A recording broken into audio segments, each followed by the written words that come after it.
story of the vampire has been told for thousands of years, and vampire films span the silent days until today's blockbusters.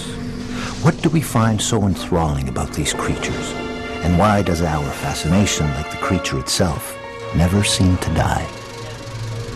There's a huge confusion with Dracula, with the vampire movies, and that fear factor is that the movie is a bad thing. The movie's a great thing. We have to do it.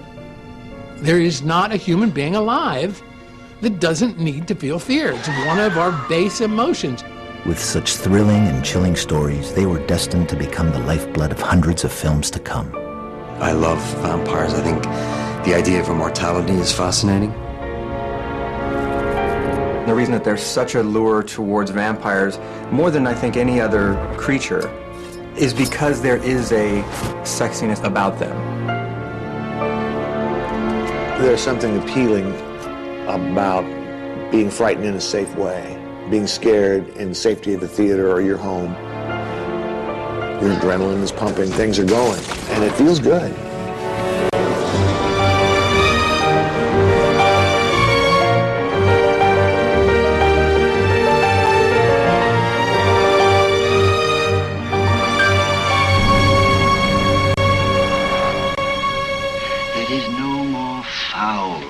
Relentless enemy of man in the occult world than this dead alive creature spewed up from the grave. Part of that fable is so believable in human nature, the beast in us and the bloodthirstiness that we all have, because unfortunately we're not the nicest animals out there, that we're able to believe vampires. You know, we don't even wonder, it's fantasy, of course, vampires don't exist. Says who? I think the age-old lure and attraction to vampire movies is the fact that they look like you or I, they live forever, and there's a certain sensuality that transcends gender. There are more Dracula movies internationally than any other kind of movies. But how did this myth evolve? Like many legends, there is some element of truth. Vlad Dracul, Prince of Wallachia, was considered one of the most bloodthirsty rulers of all time. Dracula wasn't totally based on vampirism. It was based somewhat on a real person, and then moved into the realm of vampires. They kind of traced the European version of it to Vlad the Impaler in Romania. He's called Vlad the Impaler because at one time he had killed a bunch of emissaries. When the diplomats came, they saw over 10,000 human heads on sticks surrounding his castle. And that's history. Since Vlad the Impaler, there have been and I'm sure there were vampire legends before that. They're perfect because of what they represent.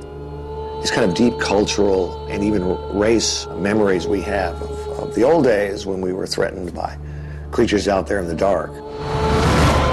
And all cultures have this kind of story.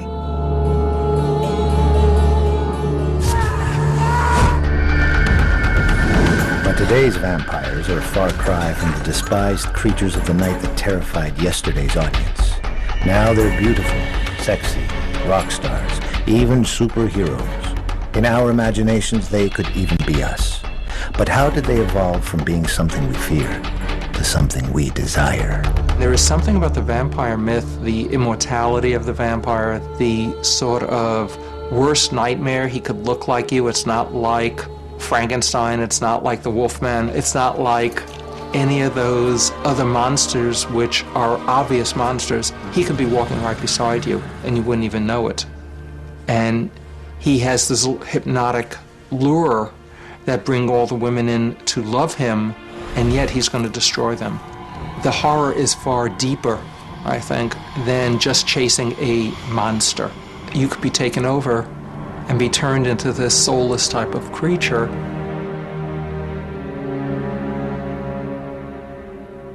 Every vampire film owes a great debt to F.W. Murnau's Nosferatu, the German classic, made in 1922. This unauthorized retelling of the story survived to become the blueprint for countless films to come. You can go all the way back to Murnau's Nosferatu, and that film still works because it is genuinely eerie. And that image of Max Schreck as the vampire is still scary, still otherworldly.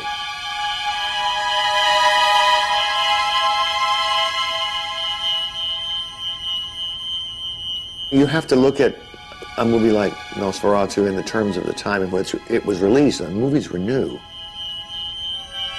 And at the time, that was sensational stuff. People hadn't ever seen anything like this German expressionism.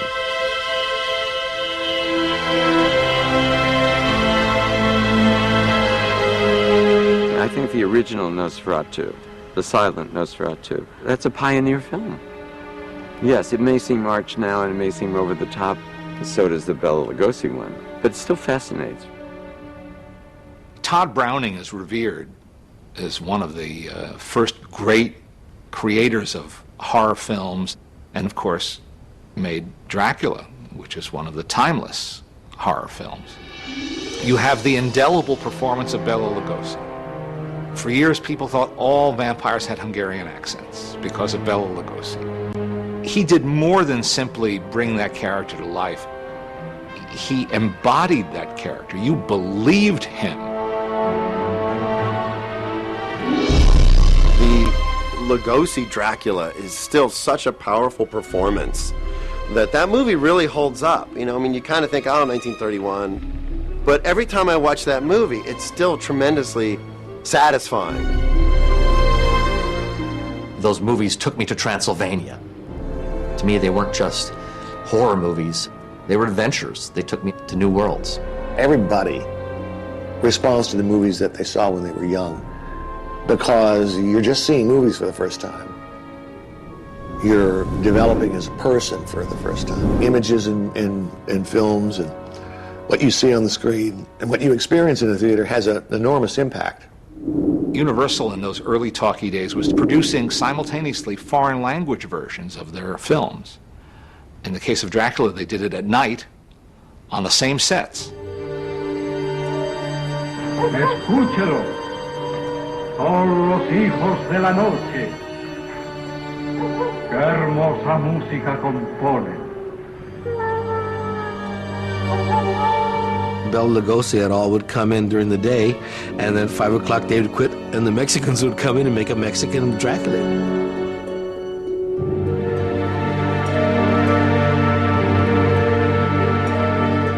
And the Mexicans always thought that there was a little sexier, which it was.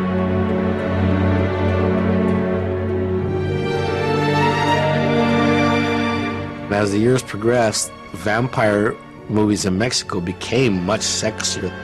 Mexican vampires are really lurid.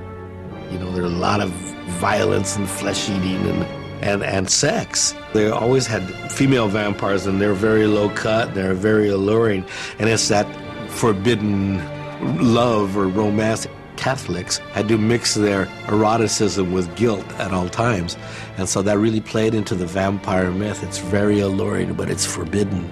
Because the act of the vampire, it's a substitution for sex. The idea is he's not just sucking your blood. In 1995, when Quentin Tarantino and Robert Rodriguez teamed up to make From Dusk Till Dawn, they took the Mexican vampire film and breathed new life into this special species of the undead. Robert and Quentin come out of that B-movie tradition. That's the kind they really like. Robert Rodriguez sent me this script, and I started reading it. It was a regular heist movie, you know, and these guys kidnap people, and they're going. And then, like halfway through the script, and then everybody turns into vampires. Did I miss something there? And then everybody's a vampire, and it happens in the middle of the story, and I go, Jesus, this is either going to be a cult favorite or going to throw a pail of cold water on everybody's career here. Quentin and Robert said, listen, we like what you did with all the characters. You want to do all three of them? One of them, the barker out in front of the bar trying to get people in. Try and be pussy for a penny. You can find cheaper pussy anywhere.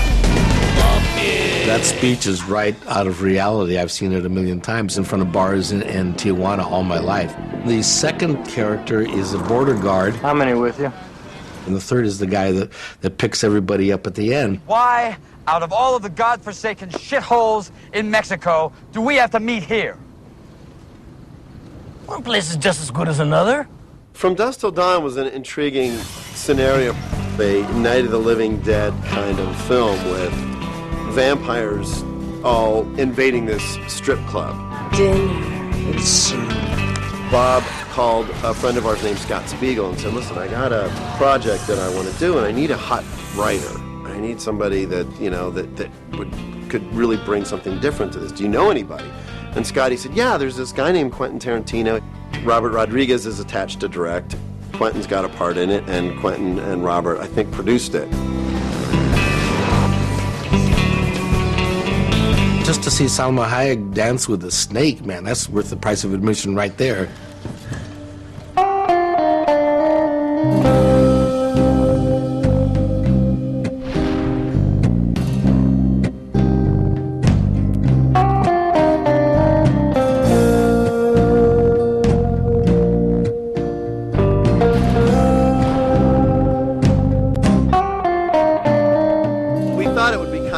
That when she transforms into a vampire, that she had aspects of the snake. And the idea was when she smells the blood, she reacts. She brings her head back down and is sort of inhaling the aroma of the blood, and then she comes back down and she's the vampire. So we did a version of her, then we did an in-between makeup stage that actually looked like a cobra. It had this big hood. So it's almost like her head flares out into this sort of cobra look as she goes back, and then she comes back down and she's in her final makeup look. One of the most difficult aspects of wearing prosthetics is, you know, you sit in the chair in the morning and then we glue all these rubber pieces to you, or silicone or gelatin pieces. That's all done. Then sometimes we put hair pieces on top of that. And then we put dentures in. So it's like not only you sort of feel like you have a towel wrapped around your head, but then we put shit in your mouth, big dentures that push your lips out, and so you're sticky and you're glued in and you feel that you're... So the only last vestige of humanity you have are your eyes. So of course on From Dusk Till Dawn we designed contact lenses for all the vampires as well. They're tough to wear. You know, they're certainly not comfortable. You get used to them after a while, but it feels like you got a hair in your eye. We had to put lenses in everybody, and they all hated it. Cheech hated it more than anybody, because every time we'd do his makeup and somebody would walk towards him with the contact lenses, he'd be like, oh man, here we go with the acid razor blades in the eye. I was wearing these contact lenses that were like sticking thumbtacks in your eye. and I had to keep them on for a long time. He still looks at me and remembers me as the guy who stuck contact lenses in his head 12 years ago. All I can remember is like, get these things out of my eyes, you know. And that really helped me, you know, convey that horror, because I was hurting like that, and I couldn't even look at the naked women. That's how bad it was. You know what everybody says about me, huh? I suck. We wanted to come up with not only just one character, but a bunch of different characters that all looked different and looked interesting. The way they handled their vampires was just so audacious and so in your face that it wasn't quite like anything we'd seen before. What's really cool is that there's so many minds at work creating stories for us, and they each have their unique perspective. They're all valid, you know. They're all part of this mythology that we're continuing to create. John Carpenter's vampires, set in the American Southwest, also had more in common with the Mexican vampire myth than its European ancestor. Carpenter pulled it as far from the dark romantic version as possible. In fact, he dragged it out into the blazing sun. The idea of vampires in my movie is that we're out in the sunlight, and we're in the American Southwest, which is a very beautiful place, very bright and reminiscent of the Old West. Contrasted with that is this unbelievable darkness in the characters and the situation and the humor and humanity. It's a very, very bleak film, but I enjoy that. It's just my own dark side. And it was a change from essentially a romantic horror film to a tougher, more of a Western horror film. And in John Carpenter's version, they're very much like rats that know that they're being hunted, you know, and they're desperate and they're hungry and they're vicious. They truly explode, they just really go up. It's clear how dangerous the sunlight is.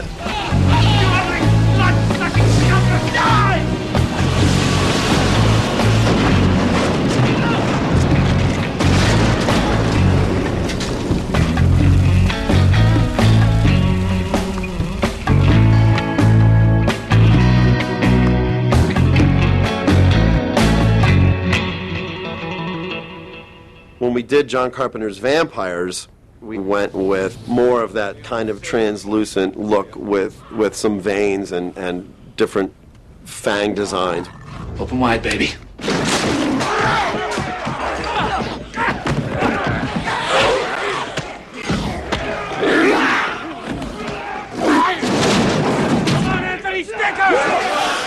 Vampires aren't just using their teeth as their weapons. This guy was powerful and he was strong and he was big. And in that film, it was a lot more about his presence.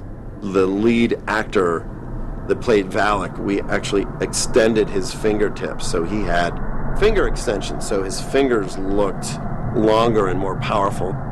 There's a whole sequence when he walks into James Woods' group, sort of celebrating their victory, and they open the door and he sticks his hand inside one of the actors' stomachs and rips upward with his claw.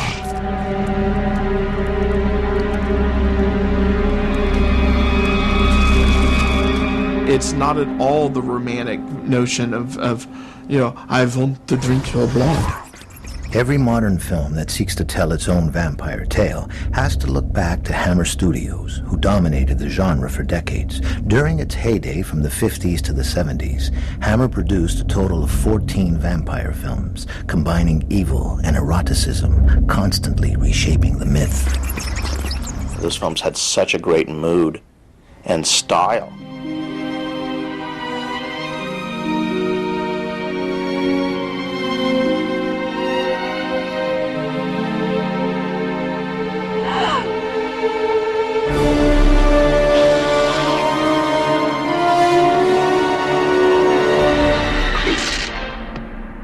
I grew up on those films, and today I watch them all the time, and they look fresh to me.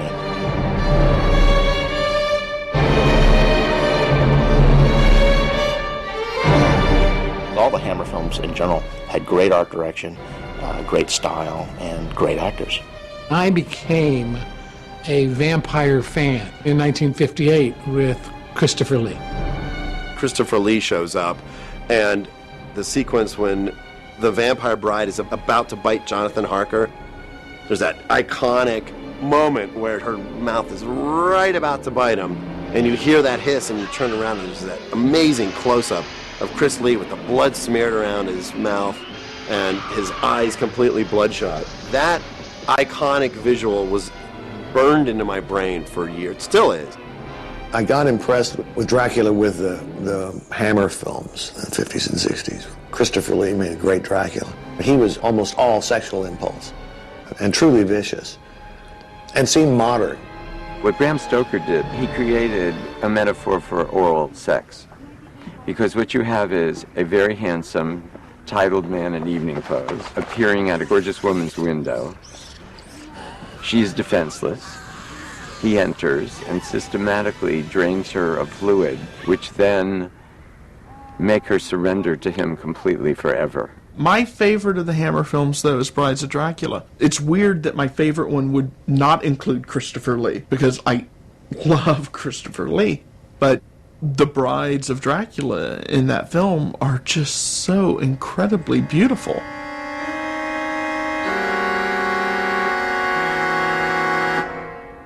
In the name of the Almighty. Get away! Get away! It's the one that also has the best Van Helsing scene. When he has to brand his own neck and douse it in holy water, that shows a level of commitment to righteousness that I don't think has ever been topped in any other vampire film.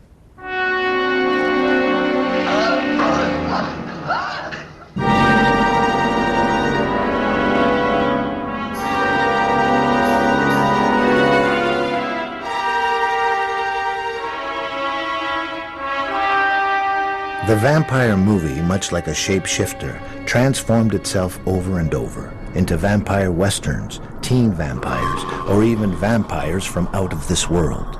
And although they loved variations, audiences still thirsted after pure, unadulterated romantic versions too.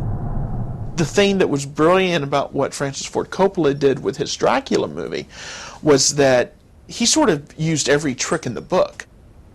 He mixed it up. It was sort of like filmmaking 101. He really used Dracula to sort of let loose with a filmmaking style. He had been so conservative for so long by telling realistic tales that the excuse to tell a Dracula tale, unlike anything we've seen before, freed him up as a filmmaker to just sort of enjoy all these toys that he'd never played with before, from frame replacements to the 45-degree plane of glass.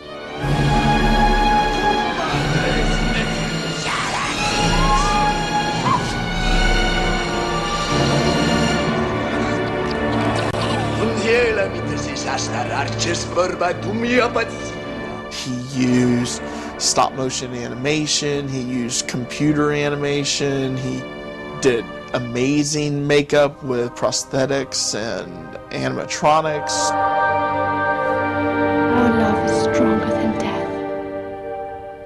One of the realities is Greg Canham's makeup design really redefined how people look at vampires. And his work on Coppola's Dracula was astounding stuff. It was just really interesting and intriguing. It was much more subtle, more along the Interview with a Vampire design. I had images in my head, and the guys had their images of what we wanted to do, about the translucency of the skin. What do you do that's not just another pair of vampire fangs that are just an extension of the canine teeth? What are we going to do that's special? What are we going to do that makes these vampires immediately recognizable as vampires, but go, this is what a real vampire looks like?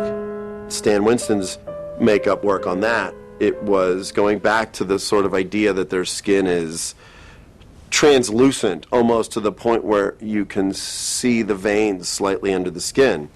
And I know a lot of the design for that where the eyes were more wolf-like. You want to get that impression that they could see in the dark because they're nocturnal.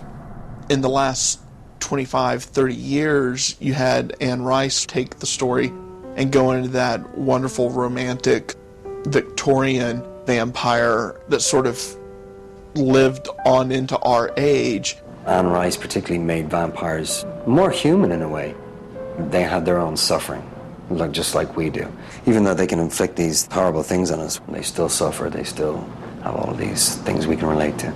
When Anne Rice published Interview with the Vampire, it rekindled a whole new appetite for vampire tales. The film version of her novel starred the youngest vampire yet, played by Kirsten Dunst. Claudia, the prepubescent vampire, was particularly disturbing to many moviegoers. Claudia was doomed to live forever, but forever as an innocent but evil little girl. Truly what excites me is the story and the performance of the characters that are telling that story, and how much I believe the characters that are telling that story. Interview with a Vampire was a really cool story. I went after that movie. I read the book, loved it.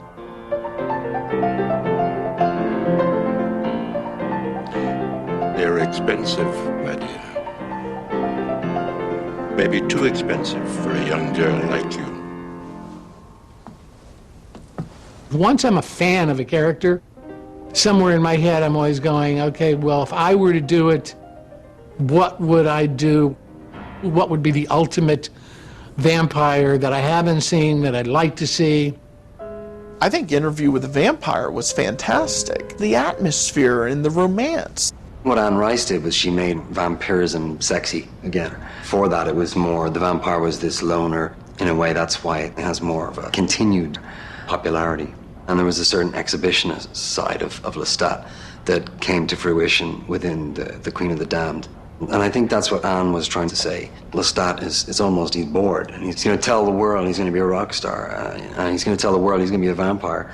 And then people love it. They're not even scared of it. This is the postmodern world we live in. It's not even scary. It's just sexy. He's a sexy rock star. And people don't even realize that he's actually telling the truth. He really is a vampire. Whether it was that first meal or the 100 years of rest, I'm not sure. But suddenly I was feeling better than ever. My senses so high, they led me straight to the instrument of my resurrection. Playing in my old house.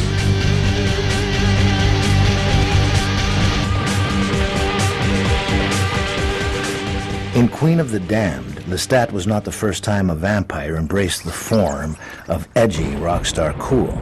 Lestat's cinematic ancestry can be traced to Kiefer Sutherland's character in The Lost Boys some 15 years earlier. With that film, director Joel Schumacher had redefined the vampire hero for a new generation by concocting another potent cocktail for the genre, horror and humor. I love Lost Boys. I just think it's fun. I don't like pure bloody horror or, gratuitous violence. Give me more. The Lost Boys had romance, humor, a little bit of adventure, a lot of scares, and it was creative and inventive. When you see Lost Boys, it just really changed the way people looked at it. It was almost like that's the new accepted look for vampires. It was that real sort of pronounced brow, and the contact lenses looked more animal than they did human. I was working for Greg Canham at the time. He designed all the makeups in Lost Boys. And early on, we did a lot of really cool tests. This is before CG. We had a really unique time creating this sort of new look for vampires.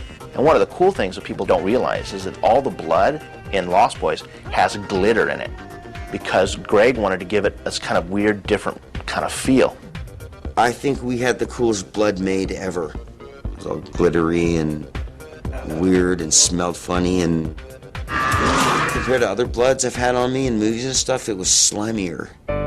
Lost Boys is one of those movies that was not just a wonderful turning point in my life and in my career, but it lives on and people want to talk about it all the time and write letters to me about it. That's very exciting because the purpose of making movies is to entertain people. When you take a look at Lost Boys, it's sort of the gateway film for a new generation of vampire lovers. It was the first time that I had seen vampires that were having fun and enjoyed being vampires. Everything that I had seen, it was very tragic, and they were mourning the fact that they were vampires. And this was the first time of, this can be actually cool. We had no money to show the boys flying. I thought it would also might look too awkward. So we had actually 2 blue screen shots through the whole movie. One is when Billy Wirth grabs Corey Haim and shoots up to the ceiling in the grandfather's house. And then the one mid-air collision of Kiefer and Jason mid-air when they're fighting.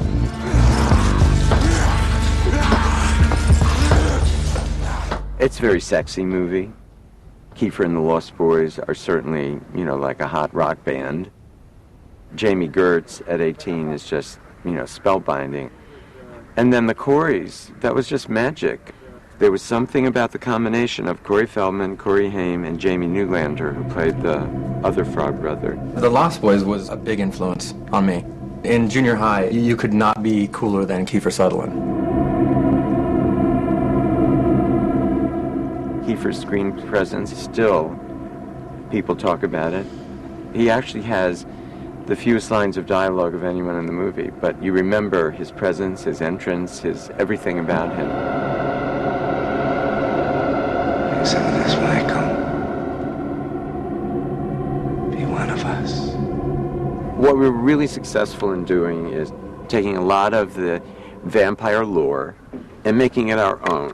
The way that the kids play with the mythology, the advent of squirt guns to holy water, that by itself is the greatest forward progression of the vampire hunter weaponry. Is super soaker loaded with holy water is a bad thing to face if you're a vampire. You miss, sucker! Only once, pal. When Billy Wirth exploded on the stereo, the audiences cheered so much, which was thrilling, but they missed this death by stereo line. They were so loud. There was some pandemonium after this happened in the research screenings when Billy explodes. So if you ever look at that section again, you see it's very, very long before Corey says it, because I'm waiting for everybody to calm down in the audience so they don't miss the bigger laugh. Death by stereo. I don't know how long the laugh was. I know on a lot of autographs now people are like, hey, Mr. Hamer, Corey, could you write Death by Stereo for me? It's actually one of people's favorite things I've done in a movie, one line. The studio was very worried that comedy and horror would never work together. And that was the big concern. But I knew that that's the movie that we were making. I had no idea it would have success, but I just felt that was the right way. Fear and laughter are twins, and they're also unforgiving. If you want to make a scary movie, you better scare people. And if you want to make a funny movie, they better laugh. I'm really fond of John Landis's Innocent Blood.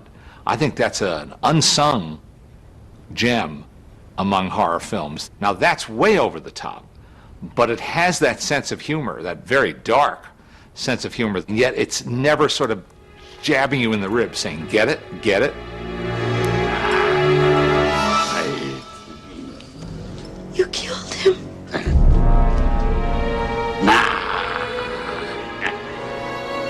Rest. He's dead. They said I was dead.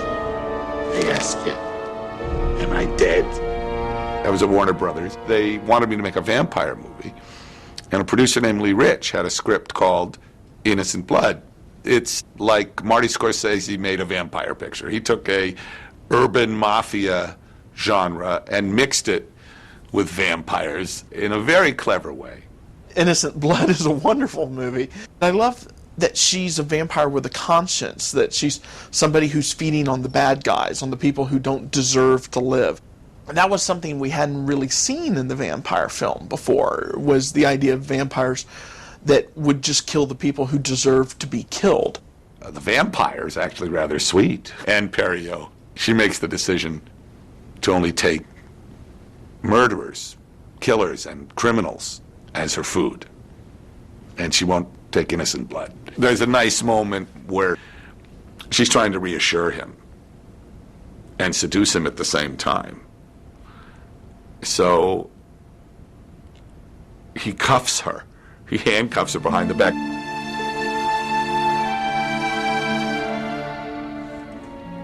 What's wonderful about that is that to actually have her bound to protect him is ridiculous because, as you see in Passion, she just snaps and she's not, that's not going to stop her from doing anything. It's an interesting sex scene because he's scared to death. It's funny because this is this breathtakingly beautiful woman, but what if she eats me? I like that scene. I think it's funny and erotic and hopefully romantic. And I wanted the eyes to literally, it's like I wanted it to be bloodlust like hellfire, like demonic. What Stephen came up with, I said, that's not going to work. And it is pretty wacky. He had these scleral lenses made with a almost microscopic layer of Scotch-Brite between the lenses. They were not comfortable to wear. And the actors would put the lens in, and they would just have pretty much just an eye. If the camera was on the same line as the light source, it would reflect, boom, back. And it was just a 60-watt light bulb right by the lens. And we just put colored gels in front of it. And it was quite a startling effect. I think laughter and fear are the only two emotions you can't fake. Either something's funny and you laugh, or something's scary and you get scared. In Underworld and Underworld Evolution, director Len Wiseman created another new kind of vampire heroine in a dark world, inspired by the comics he read as a kid and the hip sensibility of Lost Boys. The idea of bringing the two species together, I hadn't seen, or at least for a very long time. We said, what about, just pitting vampires against werewolves, make this whole underground ancient war? And we thought, well, shit, we can't do that. Surely that's been done before. And then went back and researched it, and it really hadn't been done for a very long time. In the 40s, Universal milked, or maybe I should say bled, the idea dry of not only reviving all their monsters, but teaming them up. So they made films like Frankenstein Meets the Wolfman, and House of Dracula, and House of Frankenstein, which had everybody in it. Underworld sounds like something that someone might have dreamed up at Universal in the 40s when they were pairing up monsters then. At the times I felt like I was making the really dark version of West Side Story, or like it was a gang war, or like the Montagues and the Capulets, and telling a story like that with these types of characters, I just found it really interesting.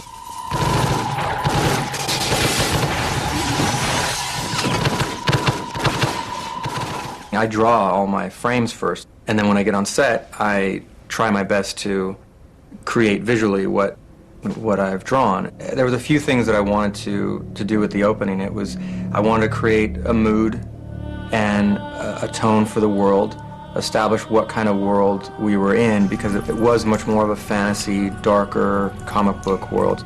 I love the idea of doing a period film with Underworld, as well as doing sort of a futuristic film, and combining the old world and new world together. And I just liked the world that created. So you'd have the old world buildings, and it felt very gothic, and at times it would look possibly like a period piece, but then they'll have the most high-tech weaponry and gadgets and systems. Visually, for me, it was a lot of fun to create a world like that. I liked the idea of creating a separation between Celine and the humans in a way that you really got the sense that she was very different from them. Just the view of them, it was that there's us and there's them, and just kind of hold on that separation for a little bit before she jumps down in, and then we start going. For those like me, a death dealer, this signaled the end of an era. Like the weapons of the previous century, we too would become obsolete. Pity, because I lived for it. What interested me so much about doing the character, because she was very complicated. She's struggling. How does she deal with love? She doesn't. She's very cut off, and that's not a part of her life, and so she shuts that off. And it's only until she meets Michael that she's having to face that again. We need to go. She has really sort of built the shell around her to become the person that she is, and now parts of that are getting broken through. Jump! Are you fucking kidding me?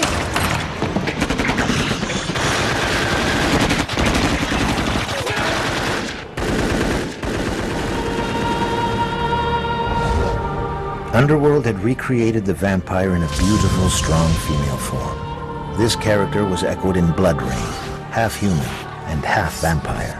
She must struggle against her darkest instincts to try and find love. Rain is half vampire, half human. She has a normal mother and a vampire father, and her father is the king of the vampires, so he has special abilities what she has to handle. The story of Blood Rain is truly her coming of age, kind of figuring out what her powers really are, what the limitations. She needs blood, this life force, in order to sustain herself. She has virtues. She doesn't like killing people. It's really her journey to get retaliation against her father. We find Rain in the beginning in this carnival as a sort of carnival freak. Once she breaks free of that and she has this blood rage, she despises herself for it and feels remorse. So that's when I think she makes the decision that she will only kill vampires or animals to feed upon.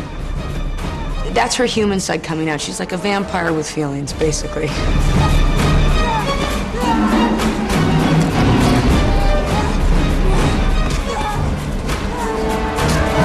I love to do my own stunt work. That scene was, I like to say, a bit like my Indiana Jones scene from the Temple of Doom. He's running away from the big ball. Well, here I am trying to escape all of these huge blades. How am I going to do it? How am I going to to get the talisman that I need and to get on to the next place.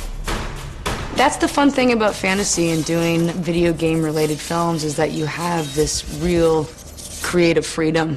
The video game Blood Rain is placed in the Second World War, but I thought it's good to start with a prequel, basically, where the vampires are coming from Romania, from Transylvania.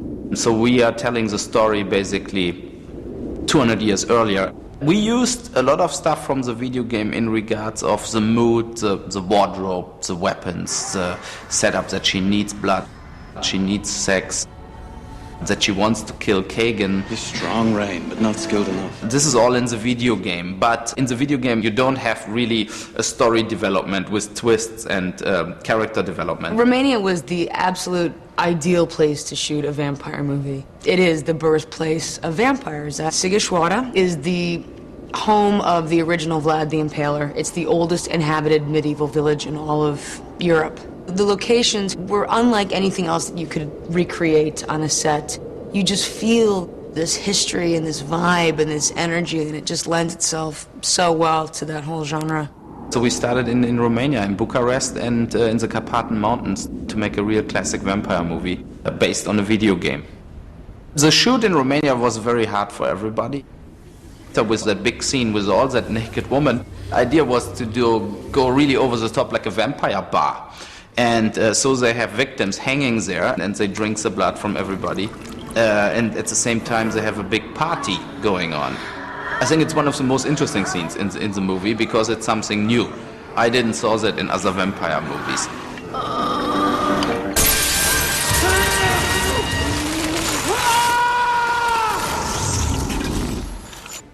Romania's historical connection to vampires also lured Stephen Sommers to shoot Van Helsing there. We went to Eastern Europe because you feel like you're in Transylvania. We went there partly for the weather. We could have built the village out at Universal Studios, but it wouldn't have looked right. Sommers' imagination as a director challenged his animators to dizzying new heights. The film relies heavily on computer-generated images, creating creatures imagined but never fully realized before. Sommers was doing exactly what they had tried to do in the classic vampire tales, when all they had was smoke and mirrors. I'm a modern filmmaker, but I just love old movies. You look at the original Nosferatu.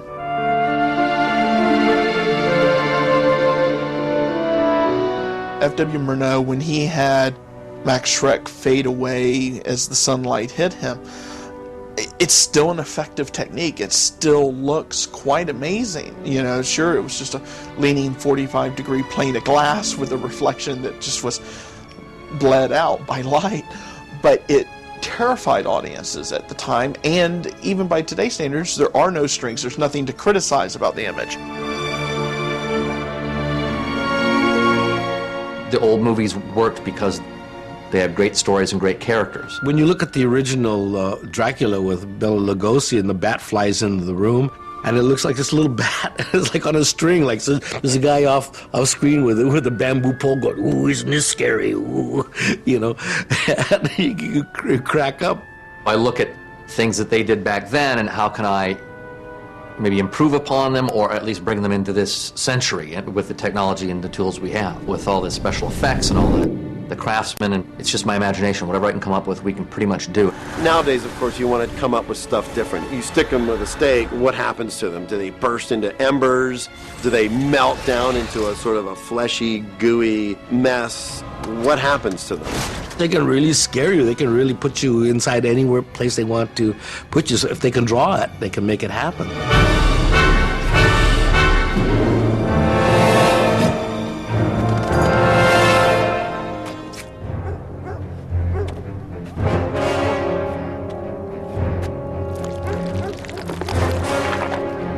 Van Helsing is the ultimate vampire slayer, and he's the one in myth and lore who kills Dracula. So it was kind of a no-brainer. I knew he had to be my hero. If you watch Van Helsing, you can see where computer-generated vampires can go. The Sommers scale was invented by my crew up at Industrial Light and Magic, and basically it's a series of boxes, and over here is a box and it says, just right. The next box says too much. The next box says way too much. The next box says, oh my God, the computer crashed. And way over here it says what Steve wants. I was with my costume designer and production designer and cinematographer. We're all going over this and deciding, okay, well, when they go from human and they blossom into these flying vampiresses, what happens? They go from what appears to be flesh and blood to bloodless. So they had to have this very, very pale pallor to them. I wanted their clothes to kind of turn into their wings and to vanish into their skin without disappearing, if you will.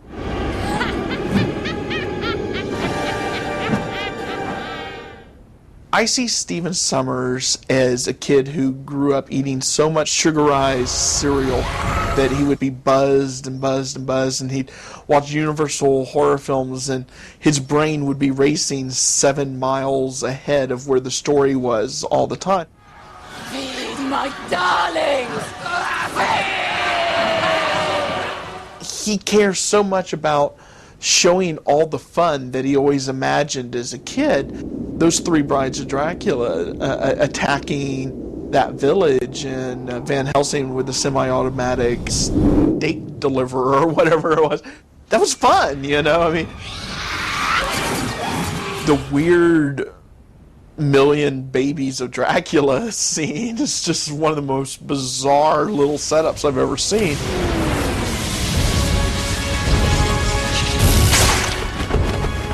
Special effects, no matter what you're doing, you need a melding of everything. I always loved matte paintings when I was a kid. I thought they were real when I was watching these movies, but matte paintings are just a flat surface, so I like to mix miniatures, models, and matte paintings. You have to get a little, has to be anywhere from 10 to 50% real with enhancements in this. And if it's just a painting, people know it's just a painting. You need to give it depth.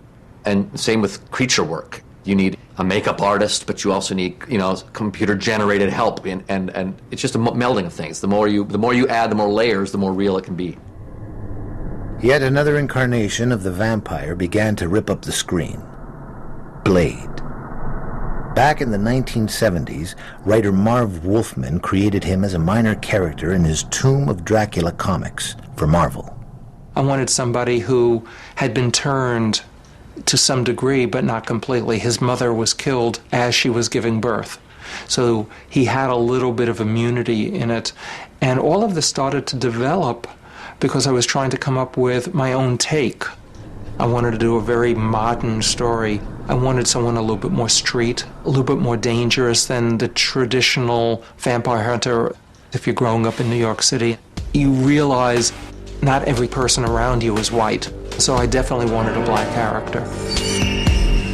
He became somebody who was interesting on his own, and we spun him off into his own series. Blade became the first black urban vampire hunter superhero in one of the most successful vampire anthologies ever made. The first Blade has the best sequence of all 3 Blade movies, with the club with the blood raining down on him scene and that amazing techno score coming in. I was trying to come up with something that would really wow the audience, not just in terms of Blade's introduction, but would tell the audience this isn't your father's vampire film.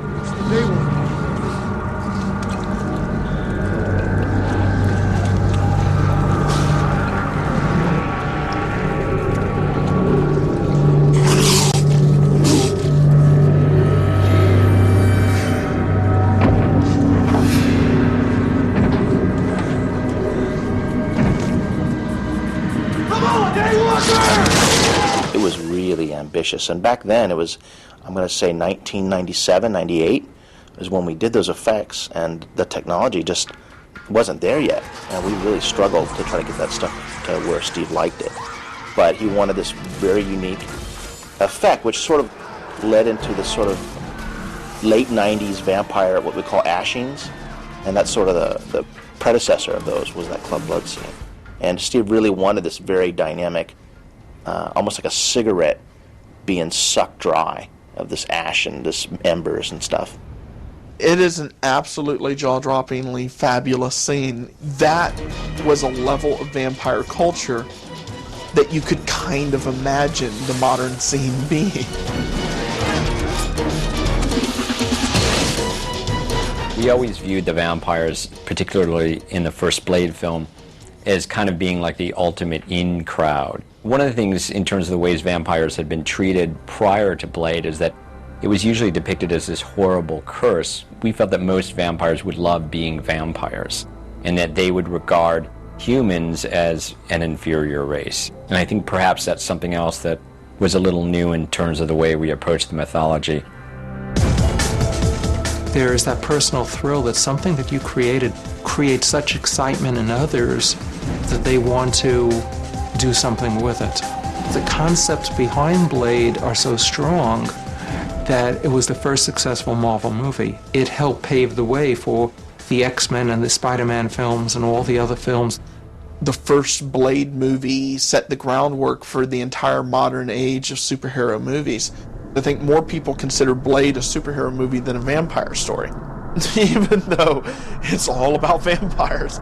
The story of the living dead has been told and retold thousands of times. There is something that is both ancient and at the same time immediate in its appeal. And it is a story that will fire the imagination of filmmakers and audiences for ages to come. The thing about vampires that keeps the legend going and makes people want to do it is vampires are sexy. You don't have sexy zombies. You know, zombies are always rotting corpses and all this, but the joy of the vampire story is the idea that you live forever young. You know, that you drink blood, usually from beautiful women. You never see them draining large, overweight drunkards stumbling out of taverns. That's what makes vampires so exciting, is that they are immortal. They live forever. And just the thought of that, I mean, that's probably most people's, like, ultimate wish at the end of the day. Fear and desire, that's what the vampire myth operates on. That image is really interesting to me because it's a boogeyman, but with a lot of sophistication. I can't think of any other creature that they lure other people in. It's body in the neck. It's very sexy.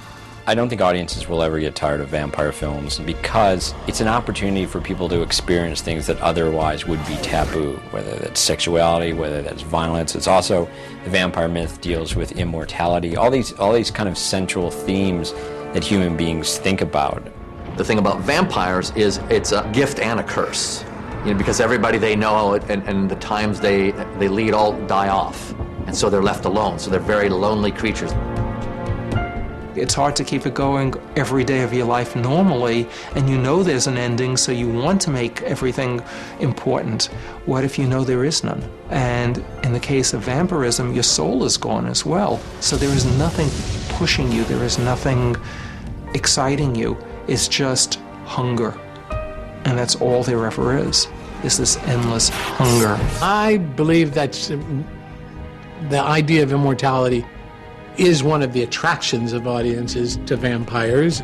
There is that thought that we all have, that, wouldn't it be nice to live forever?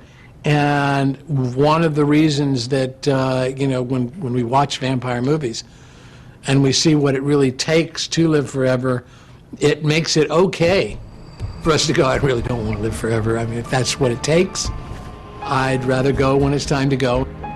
It allows us to embrace our death and our passing in a positive way because we've realized that it's really not a positive.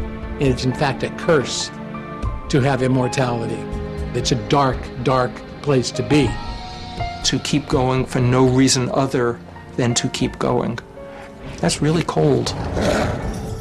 The vampire myth is the darkest possible side of living forever. And if you think that living forever would be fun, when you watch everybody you know die, it's not going to be fun.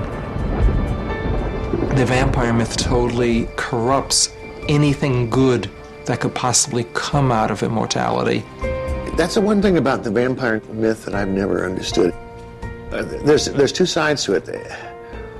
Number one, you become a prisoner to this condition that you have where you can't go out in the daylight. You have to be back before the sun comes up, and you have to drink blood. There's a lot of terrible things, but the immortality part of it, I don't see why that's such a terrible thing. I think everybody would be struggling with immortality, and there's very alluring things about it. And then there's horrors.